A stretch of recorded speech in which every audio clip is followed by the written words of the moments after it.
to Madame Raven's. This way to the library. She's been expecting you.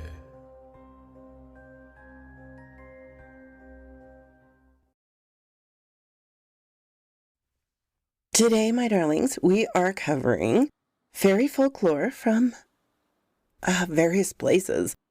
We're going to start with the Isle of Man, which is a teeny tiny little island within the British Isles.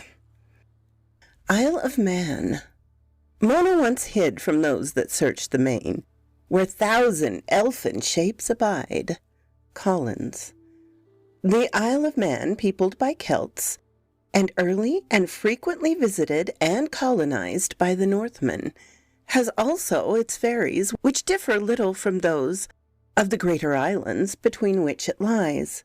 An English gentleman named Walden, who resided in the island in the early part of the last century, which is probably 2 or 3 centuries back from this book, was curious about its fairy lore, and he has recorded a number of legends which he heard. His book, indeed, has been the chief source whence Ritson, Sir Walter Scott, and others have drawn their illustrations of English fairy lore in general, and subsequent inquiries of Mr. Train have enabled him to add but very little to it. We will relate some of these legends. The greater peculiarity of the Manx fairies, according to Mr. Waldron, is their fondness for riding, and this not on little steeds of their own, or on the small breed of country, but on the large English and Irish horses which are brought over and kept by the gentry. Nothing, it was said, was more common than to find in the morning horses covered with foam and sweat, and tired to death, which had been shut up at night in the stable. One gentleman assured Mr. Waldron that 3 or 4 of his best horses had been killed with these nocturnal exercises. They called them the good people, and said that their reason for dwelling in the hills and woods was their dislike of the vice of towns. Hence the houses which they deigned to visit were thought to be blessed. In these houses, a tub or pail of clean water was always left for them to bathe in. Good however they were, they used to change children. Mr. Waldron saw one of these changelings. It was nearly 6 years old, but unable to walk or even stand or move its limbs. Its complexion was delicate, and it had the finest hair in the world. It never cried or spoke, and it ate scarcely anything. It rarely smiled, but if anyone called it fairy elf, it would frown and almost look at them through. Its mother, who was poor, was often obliged to go out for whole days a-charing and leave it by itself. And when the neighbors would look in on it through the window, they always saw it laughing in great delight, whence they judged it had agreeable company with it, most especially as, let it be left ever so dirty, the mother, on her return, found it was a clean face and its hair nicely combed out. Well, boy, they sure didn't like special needs people back then. Oh, boy. Anyway, the first story, that was the introduction, the first story, the Fairy Chapman. A man being desirous of disposing of a horse he had at the time no great occasion for, and riding him to market for that purpose, was accosted in passing over the mountains by a little man in a plain dress, who asked him if he would sell his horse. "'Tis the design I'm going on," replied he, on which the other desired to know the price. £8, he said. "No," returned the purchaser, "I will give no more than 7, which, if you will take, here is your money." The owner, thinking that he had bid pretty fair, agreed with him, and the money being told out, the one dismounted, and the other got on the back of the horse, which he had no sooner done than both beast and rider sunk into the earth immediately, leaving the person who made the bargain in the utmost terror and consternation. As soon as he had recovered himself a little, he went directly to the parson of the parish, and related what had passed, desiring he would give his opinion whether he ought to make use of the money he had received or not, to which he replied that he had made a fair bargain, and no way circumvented nor endeavored to circumvent the buyer. He saw no reason to believe, in case it was an evil spirit, it could have any power over him. On this assurance he went home well satisfied, and nothing afterwards happened to give him any disquiet concerning the affair. This was told to Walden by the person to whom it had happened. The Fairy Banquet. A man one time was led by invisible musicians for several miles together, and not being able to resist the harmonies, followed till it conducted him to a large common, where there was a great number of little people sitting round a table and eating and drinking in a very jovial manner. Among them were some faces whom he thought he had formerly seen, but forbode taking any notice, or they of them, till the little people offering him a drink, one of them, whose features seemed not unknown to him, plucked him by the coat, and forbade him, whatever he did, to taste anything he saw before him.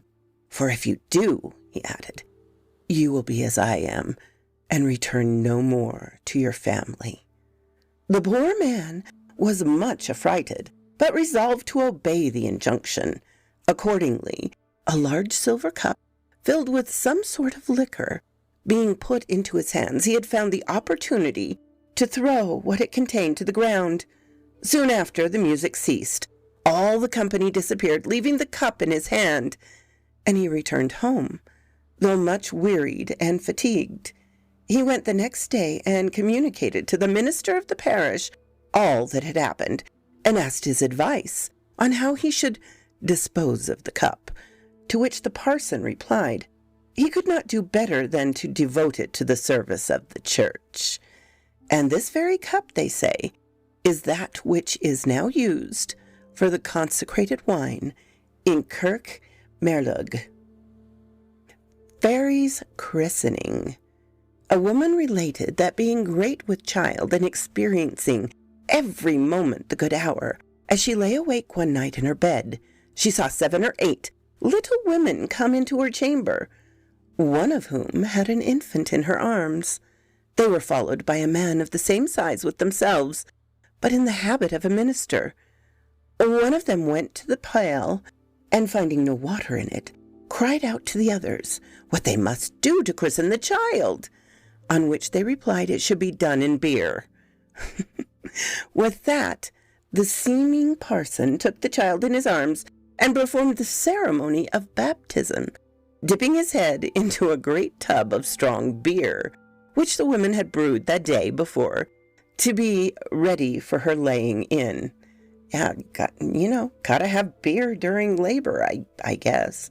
She said they baptized the infant by the name of Joan, which made her know she was pregnant with a girl, as it proved a few days after when she was delivered. She asked that it was common for the fairies to make a mock christening when any person was near her time, and that according to what child, male or female, they brought, such should be the woman bringing into the world. I wonder if she named her Joan. The fairy whipping. A woman who lived about 2 miles distant from Ballasalley and used to serve Mr. Waldron's family with butter, made him once very merry with a story she told him of her daughter, a girl of about 10 years old, who being sent over the fields to the town for a penny's worth of tobacco for her father, was on the top of a mountain, surrounded by a great number of little men, who would not suffer her to pass any farther. Some of them said she should go with them, and accordingly laid hold of her, but one, seeming more pitiful, desired they would let her alone, which they refused. Then ensued a quarrel, and the person who took her part fought bravely in her defense. This so incensed the others that, to be revenged on her for being the cause, 2 or 3 of them seized her, and pulling up her clothes, whipped her heartily, after which, it seems, they had no farther power over her, and she ran home directly, telling what had befallen her, and shown her buttocks, which were the prints of several small hands. Several of the townspeople went with her to the mountain, and she conducted them to the spot the little antagonists were gone, but they had left behind them proof, as the good woman said, that what the girl had informed them was true, for there was a great deal of blood to be seen on the stones. This did she ever with all the solemnity possible. The fairy hunt. A young sailor coming off a long voyage thought it was late at night, close to the land, rather than lie another night in the vessel. Being permitted to do so, he was set on shore at Douglas. It happened to be a fine moonlit night, and very dry, being a small frost. He therefore forebode going into any house to refresh himself, but made the best of his way to seek the house of a sister he had at Kirk Merlog. As he was going over a pretty mountain, he heard the noise of horses, the halloos of huntsmen, and the finest horn in the world. He was a little surprised by any one pursued those kind of sports in the night, but he had not time for much reflection before they all passed by him so near that he was able to count what number there was of them, which he said was 13, and they were all dressed in green and gallantly mounted. He was so well pleased with the sight that he would gladly have followed, could he have kept pace with them. He crossed the footway, however, and he might see them again, which he did not more than once, and lost not the sound of the horn for some miles. At length, being arrived at his sister's, he tells her the story, who presently clapped her hands for joy that he had come home safe.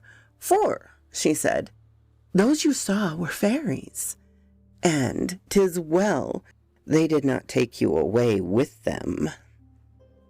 The Fiddler and the Fairy.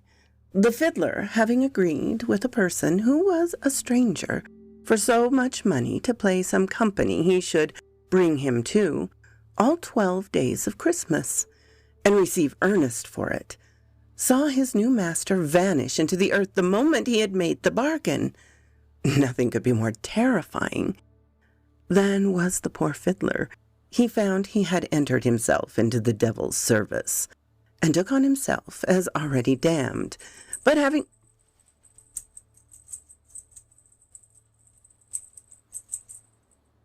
You got it? You got the itch? You good, Morty? Fairy bells, that's fine.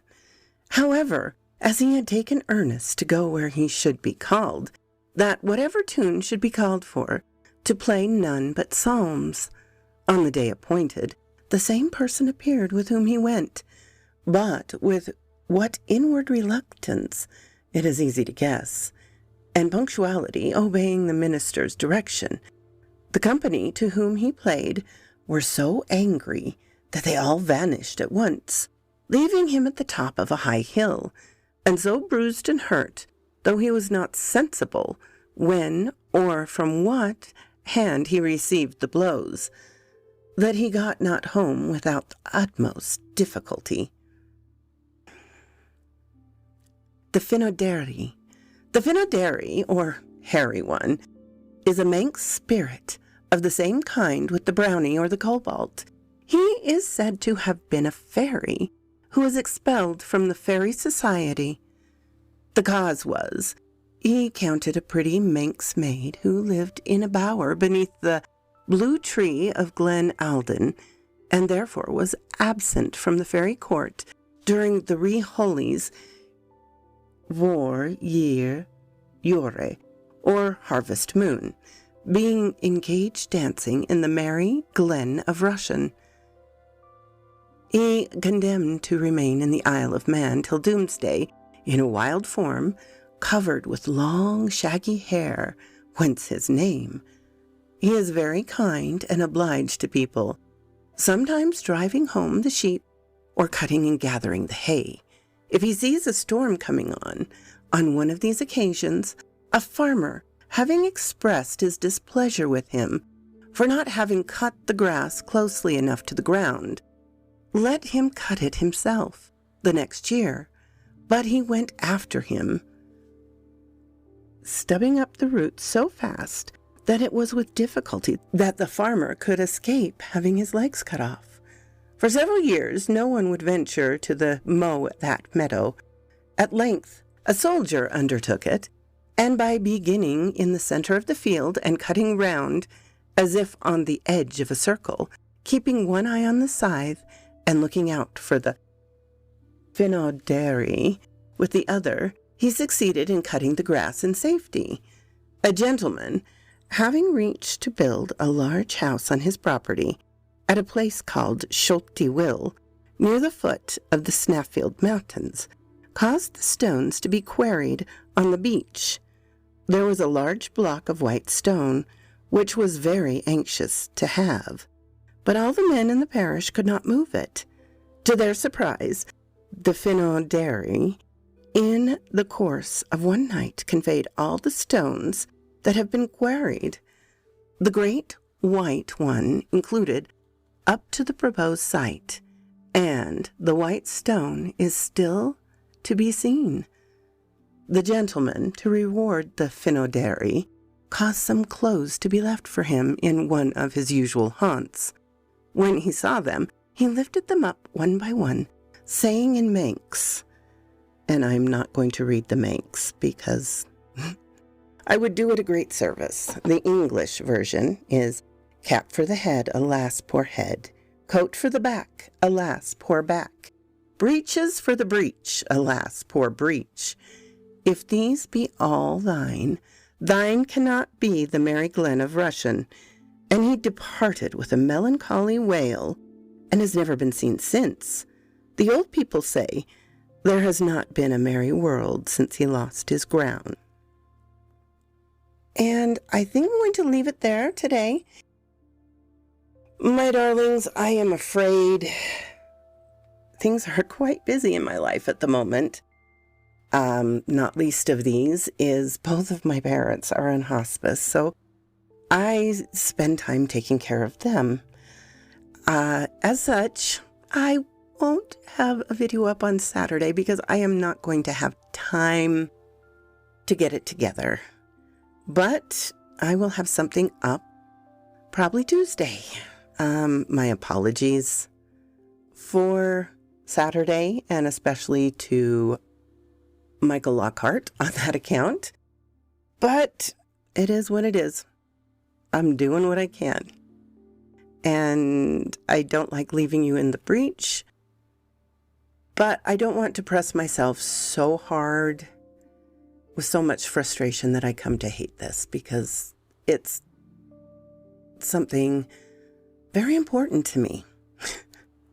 And I know I've lost viewers and subscribers because the campground series is over.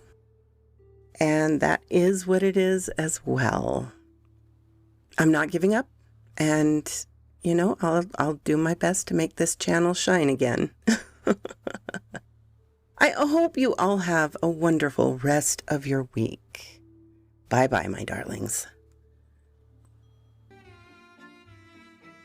Thank you so kindly for stopping by my chateau, my darlings. It does mean so much to me. Please, if you have not subscribed, as many of you have not, please do so. Give me a like so I know what you would like to hear. And comment. I always love to read your comments. And special thanks to my Patreon and membership supporters.